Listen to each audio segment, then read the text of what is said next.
Good morning. Thank you for joining us this morning. Appreciate your time. And I don't know if you want to offer an opening statement, but a couple of facts that I saw as I was doing my research on the Oregon defense here.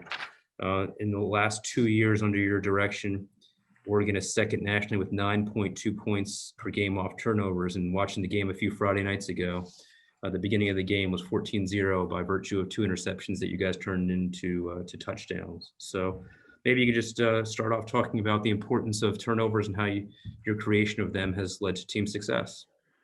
Well, Scott, I mean, obviously here in the latter part of the year, we've been better with that. It's been a process of growth and building forward this year. And obviously it's a direction we hope to continue on by our emphasis, by how we practice, by how we prepare. And, tip our hat to our players here and the coaches. We've, through the latter course of the year, we've been able to find a way to refocus on our blueprint, on our process to improve it, to grow forward down the stretch here. And obviously through this bowl prep as well, that's what we've been focused on. We have an unbelievable opportunity to play in the Fiesta Bowl against a top 10 opponent that is very disciplined, very well coached, and plays extremely hard. And so it's going to take every bit of that process, to prepare ourselves for the challenge. Coach, the other note I picked up from the team was that in the last two games, you've given up 1.7 yards per carry, rushing in those two games. And obviously on Saturday, you're going to be facing one of the best backs in the country in Breece Hall. If you could just talk a little bit about your overall strategy. I'm not going to dive into tactics and try and give away your game plan, but I appreciate that. And stopping or slowing down Breece Hall. I definitely appreciate that. The number one thing here is, it starts with their philosophy and their mentality. And obviously they got a tremendous back. Hall is a tremendous back. I mean, from his vision to his elite burst, his ability to break tackles. And obviously he has, a good O-line and tight ends that do a great job up front, changing windows. The coaches do a great job changing surfaces and changing the looks within the formations. And they do a great job executing it. And then again, obviously the vision for us, the vision and the patience of Hall and he's got an elite burst. And we are going to have our hands full. We've been obviously preparing the last couple of weeks and sharpening our fundamentals and our techniques to, because ultimately those are the things that make the scheme work. And so we've got to focus while we've got a great challenge with the personnel that we face. We've got to do a great job focusing on what we're doing and more importantly, how we're doing it. Sounds great. Thanks, Coach. I will open up the floor for questions. I'm going to start with Max Torres from Scoop Duck. Yeah, Andy, the play of the defensive line was, crucial to say the least, and you guys taking home that conference title. Talk about just what it's meant to have, I think, deeper overall depth, and then specifically what you've seen from Brandon Dorlus as he's kind of had a breakout year. Yes, there's no question. I mean, depth is everything up front. It's every play is a hand-to-hand combat fight up front, and so the more depth you can have, and the more depth obviously that you can develop over the course of the year. You have more fresh guys available through the course of a game. And obviously it's been a process over this year of continuing to grow the young players that are emerging, the young players that are providing more depth to the veteran players. And it allows us to keep snap counts at a rate where guys can play effective through the course of a whole game. And that's really been our focus. And, as we've had this shortened season and camp and things like that, we've been able to build on that here in the last few weeks, and we're hoping to continue to do so. And obviously, Brandon's been tremendous. Again, can't speak enough. We got to focus on finishing. He's got plenty of things he can continue to develop and get better at, and it all comes down to his focus. But he's been tremendous on the edge, and he's done a great job inside for a young guy like him to be able to play inside, play outside on the edge. That's been tremendous for us. Okay, next up, we're going to go with James Crapia from the Oregonian. James. Andy, I'll fall on the grenade here. Can you address the rumored candidacy at Boise State and your level of interest in, naturally, it's your alma mater and a fine opportunity. Can you address the rumors of that and any contact and your level of interest in the opportunity? Yeah, no question.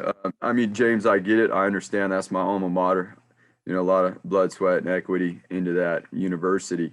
But ultimately, there's been no process. I've not been engaged in that process. I'm sure they have a process they're going through, but we're focused on ours here, and we're focused on the finish. And we're very blessed to be in this opportunity here.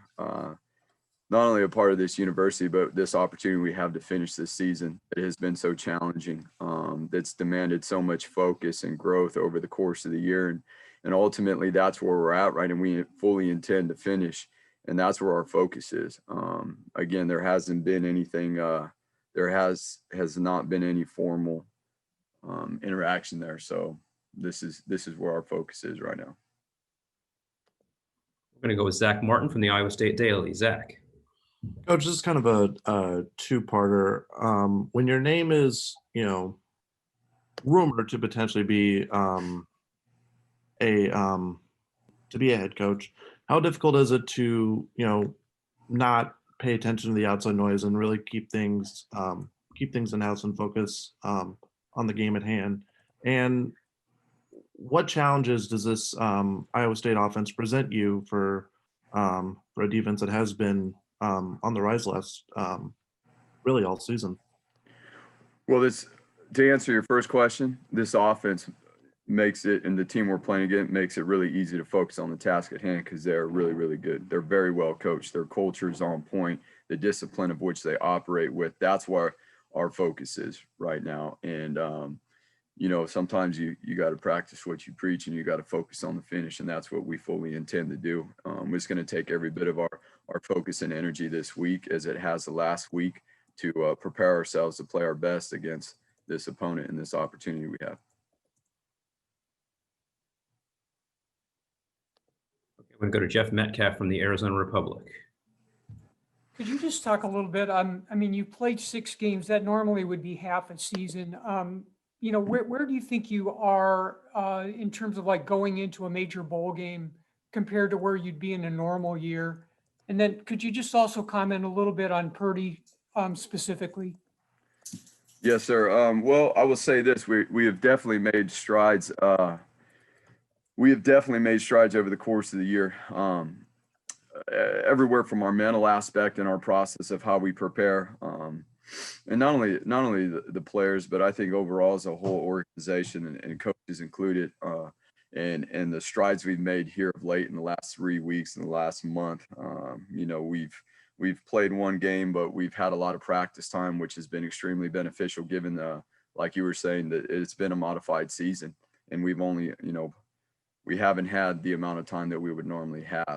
But I would say this, that in the last 3 to 4 weeks, we've taken full advantage of the time we had to grow forward. And then, all this practice time is needed because from this offense, you get a variety of personnels, formations.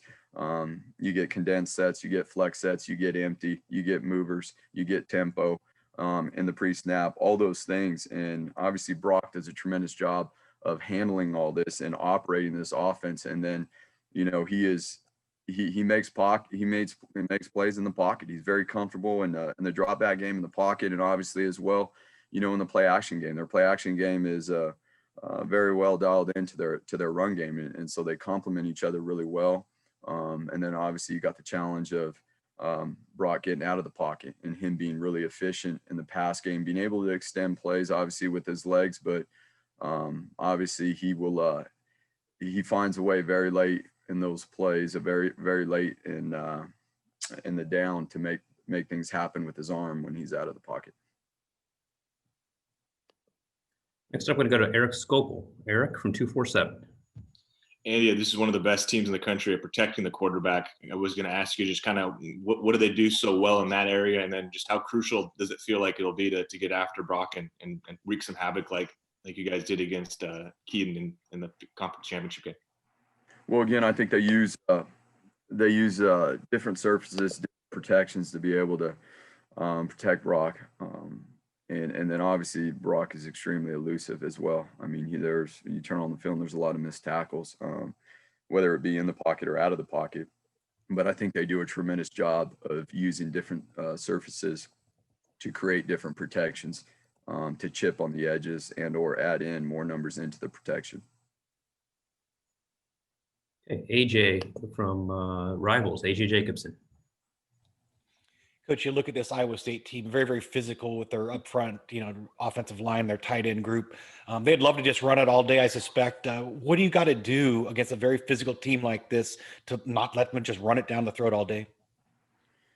Yeah, no question. This is what you were speaking to earlier. I mean, it really comes down to our mentality and our focus and how we apply that to our fundamentals and our techniques. The scheme is the scheme. You see over the course of the year, they've played a lot of good defenses, but those who play fundamentally and technically sound, have had the most success trying to stop this run game. And it is tackle football, and they have one of the best tailbacks in the nation. So as we have been, especially in the last month here, we've been working very hard on our tackling and different phases of whether it be open field or profile, and all the different scenarios. Great. Michelle Gardner from the Arizona Republic. Thanks, Andy. Andy, you had some guys declare or opt out, I guess, some very, very good players in Graham and Holland. And you've had some other guys kind of step up. And I guess that's just a product of having a program where you've got backups that are ready when their chances come. What can you say about the way those guys have stepped up? Yeah, it's been tremendous. And I think we can all really see the growth over, the last month or so. And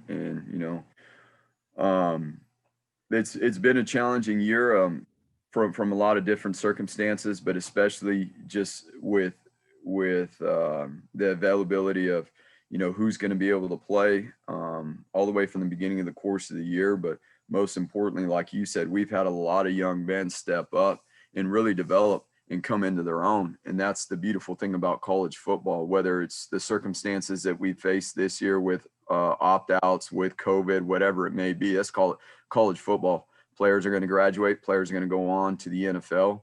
Ultimately, when you're doing things successfully and you're developing young men as young men into, and obviously as football players, they're going to have opportunities to go on. And so it's been tremendous really here, in the last month again, to see some of these young men emerge onto the scene. Obviously, Jamal Hill is one. We were talked about Dorless already, and there's a lot more that are doing a great job and that are well on their way. Thank you, Coach. We're going to go to Jesse Morrison from Arizona PBS, Cronkite News from Arizona State. Hey, Coach. I just wanted to know just what's different about this year in a bowl week, like just leading up, like as far as the events go, and just how is it different? Everything in between. This whole year, I mean, it's par for the course, right? Traditionally we would have probably been headed down that way already and been down in Phoenix, which is fine. We're more than thrilled to be able to go down on Thursday and finish our prep down there. And obviously the bowl does an unbelievable job of setting up the accommodations and all that stuff. So for these players to and this coaching staff and this program to have gone through what they've gone through this year, and obviously for Iowa State as well, it's been a very, very challenging year. And so to be provided and earn this opportunity to play in this bowl game, we're excited about that, but it is definitely different than, a traditional year. You're trying to hold protocol. I mean, that's the most important thing, is hold protocol too until, we get to the game. We're going to have two more, Coach, to finish up. First, we're going to go with Kevin Wade from 247 and then James Krupia from the Oregonian. Kevin? Okay. Yeah, Coach, just curious, since you've coached in this game before, and what do you remember from that experience of getting to coach in the Fiesta Bowl and back in 2014? Yeah, no question. Just to the last question, I mean, the experience of the whole bowl game overall, and that's what we've our players understand the opportunity that this is to play in this game and having experience coached in this before. It is an unbelievable experience. One of a kind venue to be able to play this game in, but also the opportunity to lead up into this game and prep and play in this game against a top 10 opponent. And so it's not only the bowl itself, but it's obviously the challenge of the opponent that you play in a game like this. And so we're very fortunate, and obviously again we got to continue to focus on the finish to handle our process the best we can. James, we're going to wrap up with you, my friend. Andy, kind of a two-parter on personnel. One on Hutchinson. He was the number 10 JUCO receiver, and there aren't too many times where you see that kind of player necessarily deliver and be a leading receiver in the FBS of the Power Five, the following year. What makes him so effective in that role? And Brandon mentioned that Wisconsin may be a little bit similar schematically. I know they did multi-tight ends, but have you played much of a 13 personnel team that wasn't triple option necessarily? Because this is just different. I mean, it's just kind of a unique scheme. So Hutchinson, like I say, the uniqueness of this 13 personnel. Well, James, Hutchinson, starting off with your first question, very dynamic. Very dynamic. You can see that his speed and his acceleration in and out of his transitions is elite. Very, very good ball skills, and he is a big target. They've got a lot of big targets, of course. I mean, that's all over the film, and then you don't even need to verify by looking at the roster about their length and size on offense, but the type of speed and acceleration that he possesses. And there's plenty of plays where you can see where once he gets it and he's in the open field, he can pull away. To your question about the multi-tight end sets and personnels, ironically enough, we've had a couple opponents that we've had a game plan for and we started to prep for that we didn't play against, that were teams that used 2 tight ends, 3 tight ends. So we've fortunate enough in the last month behind the scenes, we've been able to get some more work at seeing some of those sets and obviously how we aligned and how we adjust to those things. All right. Thank you very much, Coach Avalos. Welcome back to the PlayStation Fiesta Bowl. We'll be excited to have you at State Farm Stadium once again. I appreciate it, Scott. Thank you. All right. Thank you. Happy holidays and good luck with the prep.